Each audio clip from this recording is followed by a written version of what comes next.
Hello and welcome. I'm Olympia Hostler from Women Choose Wealth, and I'm here to talk to you today about money fear is real and how you can change that, especially in this time of the virus happening, so many uncertainties.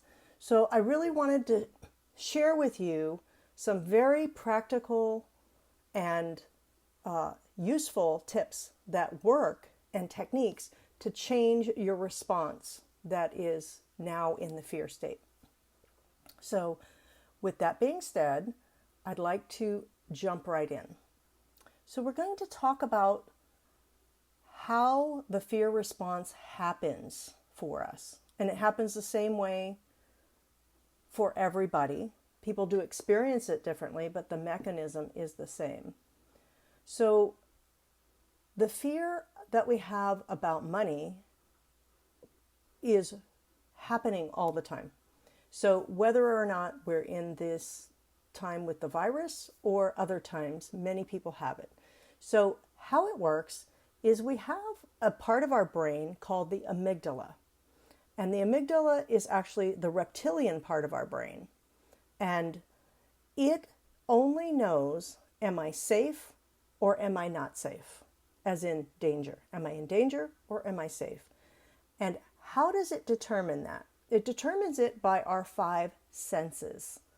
And the input from those senses, so sight, sound, taste, touch, and smell.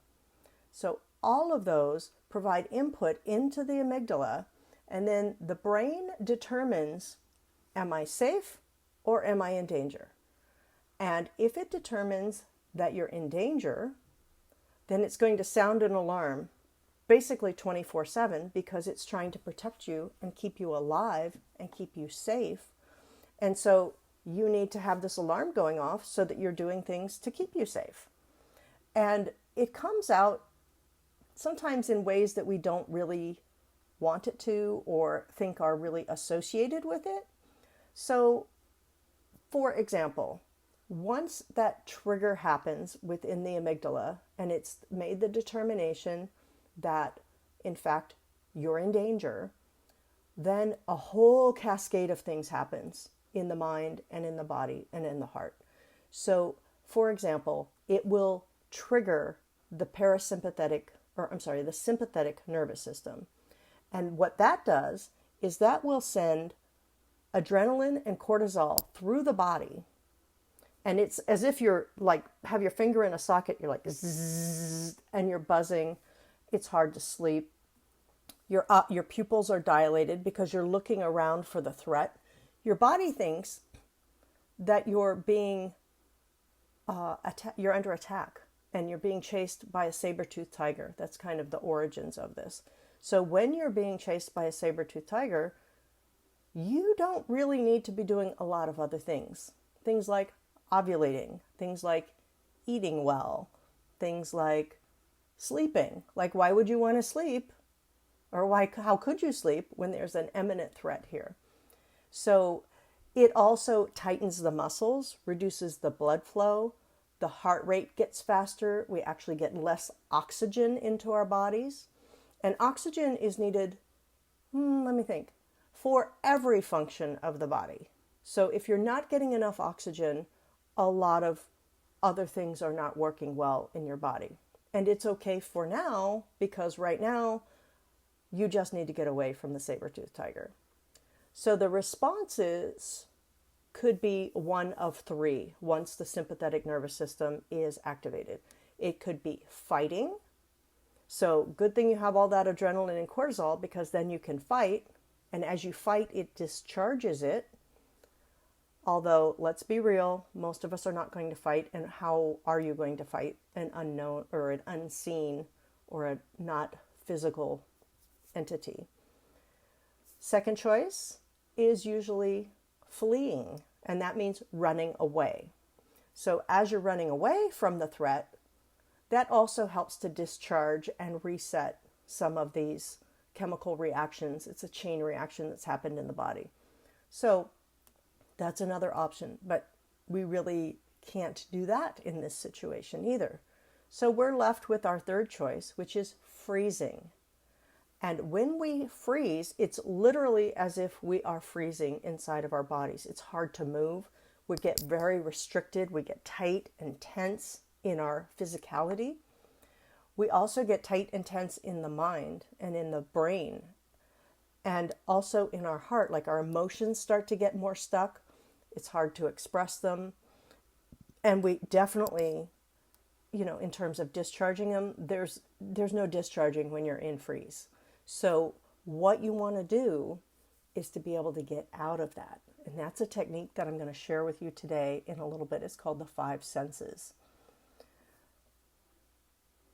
There is a video on YouTube called Why Zebras Have Stripes. So if you want to know more about this phenomenon, he explains it very, very well. So other functions of the body that are not needed right now while you're running away from the saber-toothed tiger will be shutting down. So also what happens is the cortisol that's being pumped through your body goes into your digestive tract and it mucks it up. So you can't digest it very well, because really, who needs to digest? Who even needs to eat when you're running away from the saber-toothed tiger? You just go, oh, hey, Mr. Tiger, please take a break. I really need to get my Starbucks right now. I need my coffee and I need a croissant. So let's take a break from the chasing and then we'll just resume. Doesn't work that way. No. So we are literally paralyzed.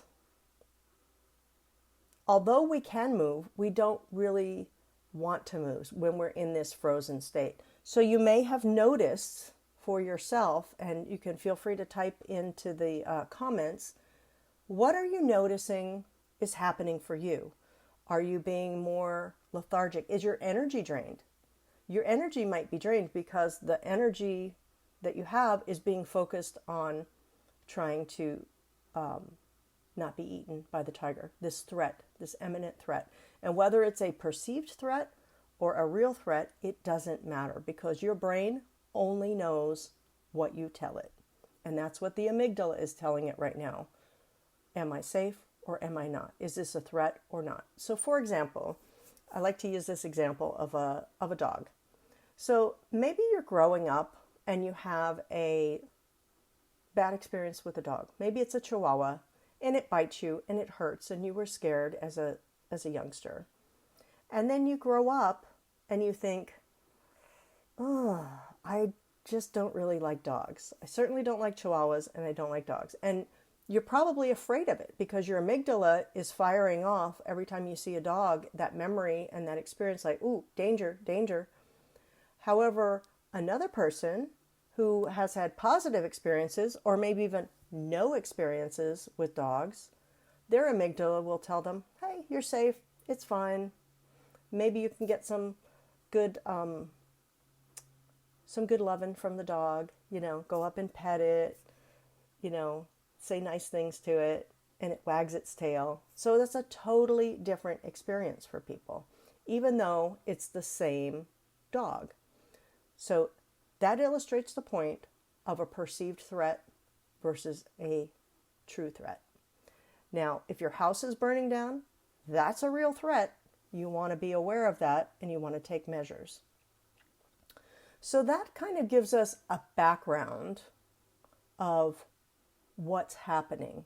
Another big thing that's happening when we're in this freeze state is mental clarity. It's not so clear anymore because we are using our brain function to focus on the threat and being safe, getting away from the threat. That's all we can think about.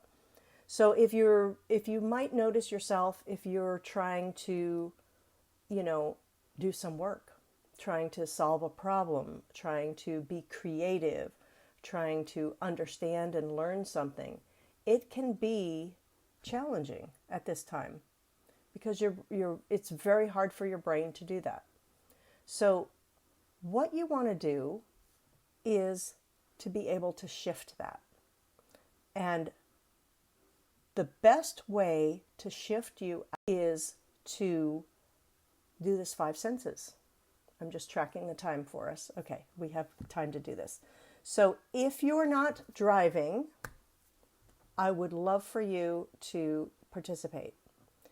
If you are driving or operating heavy machinery, then come back to this later and watch it. So we're going to do the 5 senses all together. So assuming you're in a safe place, what I want you to do is get comfortable sitting or lying down and close your eyes. And I want you to just imagine something visually beautiful, whatever that is for you. For me, I like to use a beach because I love the beach. And as you're imagining it, start to communicate to yourself, what is it that's pleasing to you?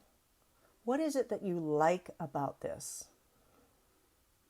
And just start to tell yourself that in your mind, in your head. This is all in your imagination, which is totally real, because that's what our brain knows. That's what it believes. So focusing on something visually beautiful and just noticing different aspects. Like for me, it's the blues of the sky, very calming, very relaxing. And then looking at the water, it's just beautiful how it glistens. And then the beauty of the green palm trees and how they usually make the nice curves and they frame the ocean. So just focus on that. Now we're doing this a little bit faster than we normally would because we're on the constraint of the Facebook Live, but I want you to get the feel for it. Then we're going to move to our next sense, which is sound. Imagine that you're hearing a very pleasing sound for you. For me, I like the ocean, but it could be anything. It could be trees, it could be music, it could be your children. Whatever it is for you, just focus on the sound and notice how it makes you feel. Notice how you respond to it. Notice how you just you're probably starting to dial down your nervous system about now. Whatever is pleasant for you, you're sensing, you're picking it up. Maybe it's a soothing sound. Maybe it's the waves gently rolling in and then rolling back out again. Maybe it conjures up a wonderful memory for you. Whatever it might be, it's all very individual. But whatever it is, you know that it is calming and relaxing and beginning to reset your nervous system back to the sympathetic, which is the rest and digest, which is your natural state, where things are well, you feel like you can relax, you can sleep, you can think, you can function, you can connect with other people. And now we're going to move on to the third sense, which is kinesthetic. We're going to do this one as a touch. So something that you would be touching, you're going to imagine that. Whatever is pleasing to you, I like to think of like a soft puppy. That really gets me going. And then you can imagine just a static touch or a rubbing, whatever it is for you that makes you really just light up and feel great. It's all about how wonderful you feel when you have the sensation of touch. And that sensation of touch is letting your amygdala know, hey, I'm safe. I'm petting this puppy. I couldn't be petting this puppy if I was running from a saber-toothed tiger. So you know what? I actually am safe. I can still continue to pet the puppy and feel how great that is. And then our next sense is taste. This one's always a crowd pleaser. Think about and imagine that you are eating your favorite food, whatever that might mean. For me, it's watermelon. So for me, I imagine the texture, the crunch, how when I bite into it, the water just flows through my mouth, the sweetness, And then just imagine as you're chewing and how that feels, how that tastes. Just really get in there and notice and examine, and then notice how you're noticing makes you feel. Feel better and better and better as you go through each of the senses. And our final sense is smell. So with the smell sense, this is actually the sense that was the most, well, actually it's the only sense that was fully developed when we were born. So it is a very strong, powerful, innate sense. And it has the fastest connections via the nerves into the brain. So if you want to really change any kind of a state that you're in quickly, you can just hop to a smell. And I think that's why essential oils are so popular these days. So imagine a very pleasing smell for you. I like to use lemon or orange or peppermint. I have a lot of favorites. But just pick one and imagine that you're smelling it. And notice how that feels, how that's kind of a wave of good feelings over you. Another favorite for people is maybe the smell of their mother or their grandmother cooking chocolate chip cookies. Like, that's a good one. Who doesn't want to smell that? And by the way, we're in a no calorie zone here, so it could be anything. So now that we've been through the 5 senses, I want you to just check in with yourself. Check in with your heart, your mind, your body, and just notice anything that's different now. Oh, good. Alexis is saying, yes, she's relaxed now.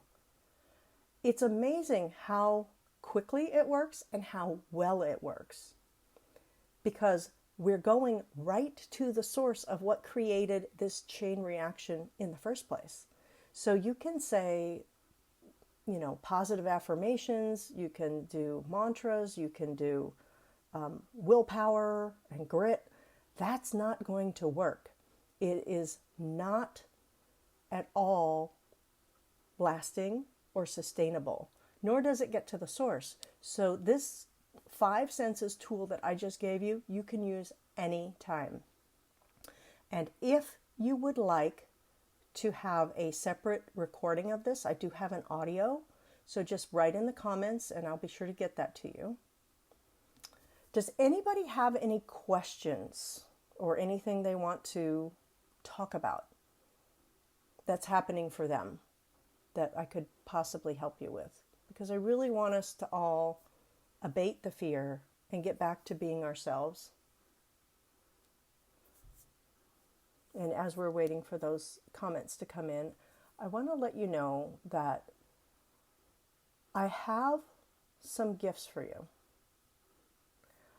I actually have prepared a quiz for you where you can identify your specific money blocks. It only takes 2 minutes, and I'm going to type it in. I'm actually going to type it in right now. It's called mymoneyblocks.com. You just go there, and then you can take the quiz, and you'll know where your specific blocks are right now. And then the other thing I'm doing is I'm doing a 30-day Facebook Live challenge for myself because I have not been all that visible. I'm kind of a behind-the-scenes gal, but what I have done is challenge myself because I feel like I have so many tools that could really help people, and it is my responsibility to get these out to you. So each day in the Facebook Live for 30 days, yesterday was the first day, I'm going to go over different topics like this. And the overall topic is money fear is real and what you can do about it. So we're going to be just going through the science of it, the practicality of it, the energetics of it. Like, we're going to do all different types of angles and perspective of what's happening with our money. So the impetus for that was what we're going through with this this virus situation. However, the good news is that this is going to help you not only with that, but with whatever other money blocks that you had lurking anyway. So, just going to check the time. We're doing great. We have 10 more minutes. So, let's talk about how your mind doesn't know the difference between what you're thinking and what's actually happening. So, for example, the five senses resource that we just went through, we used that all with our imagination. And how well did that work? That worked great, right? All you had to do was imagine it. And it's as if it was real because it is real. Your brain doesn't know any different, and neither does your mind. So it's the same thing with our money blocks. As we've developed different money blocks from many different sources in many different ways, many different flavors, what happens is we think those are real. We believe them. We may adopt them from other people, say, for example, from our parents, or from the environment, or from the news, from the media, like movies, news, all types of sources. And we hear that and we go, oh, that must be real, or that is real. Now, it may or may not be real, may or may not be true, but the challenge is when we accept that into our person and into our thinking and our mode of operating, that's when it really does become real for us. So does anybody have an example that they'd like to share about what's happening for them and whether it's real or not real and what is going on? I'd love to hear. Amanda's saying this method works great for calming actual panic attacks too. Oh, yes. This is amazing for panic attacks. I actually used to have panic attacks. I wished I had had this tool. I didn't have this tool. The only tool that I had back then was just to take deep breaths, which was moderately helpful for the moment. However, it didn't actually reset anything. So it's like putting a Band-Aid on a broken arm. Like, how much is that really going to do? If you have a broken arm, you're going to need some surgery to fix that, most likely, unless it's a hairline fracture. We're not going to get into that. But you're going to really need a different tool that is working at the source, not just putting a Band-Aid on the surface.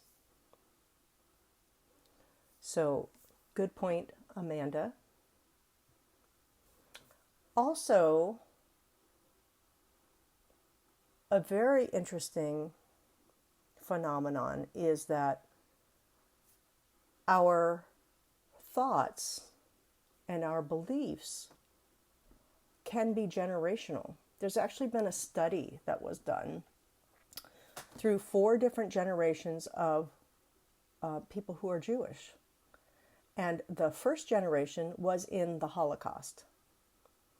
Obviously, the second, third, and fourth generation were not there. However, the thoughts, beliefs, habits, patterns were passed down through 4 generations. This is a scientific study. This is not woo-woo. This is a scientific study. And so the thoughts, the beliefs, the patterns, they are transferred up to 4 generations. That's all the study went. It didn't go any further. And that 4th generation, it's as if they were in that trauma. So that's how deep this can actually go. They also did further studies there that were surprising in that some of the trauma, the actual physical trauma itself, was passed through the egg of the mothers. So it is passed via the females. Quite interesting. It's fascinating. I'm sorry I don't remember the name of the study, but it is available for you. I'm sure if you Google it. And then another resource I'd like to share with you is I'll put it in the comments for us. It's a video of a polar bear coming out of the fight flight response. So he has gone into it, and literally when animals do this, they freeze. Like they get hard, their body is stuck. And so when the threat was gone from him, then he starts to shake. And it's the shaking that happens naturally in most animals that resets the biochemistry. It starts to flood the body with dopamine and serotonin. It starts to create relaxation in the musculoskeletal system. The heart rate starts to lower, and we can take deeper breaths and we get more oxygen. So that video is fascinating because we as humans, if we were to really just go down to our core essence of being an animal, we would do that too. However, most of us don't. So for us to reset, we need to usually have some outside intervention. And this 5 senses technique is perfect. You can use it as often as you'd like. You can do it for 1 minute. You can do it for 10 minutes. It really, if you do it about 10 minutes, which is 2 minutes per sense, that seems to be the optimal amount. But if you don't have the time or maybe the patience, do it for a minute. Whatever you can do is going to help you. Please share that with your loved ones as well. And if you need to get a hold of me, I'm at womenchoosewealth.com. You can also find me on the Facebook here, Olympia Hostler. Good news is I'm the only Olympia Hostler on Facebook, so I'm very easy to find. And I would love to help you and be a resource for you in this time of need. Thank you so much for being here. Bye-bye.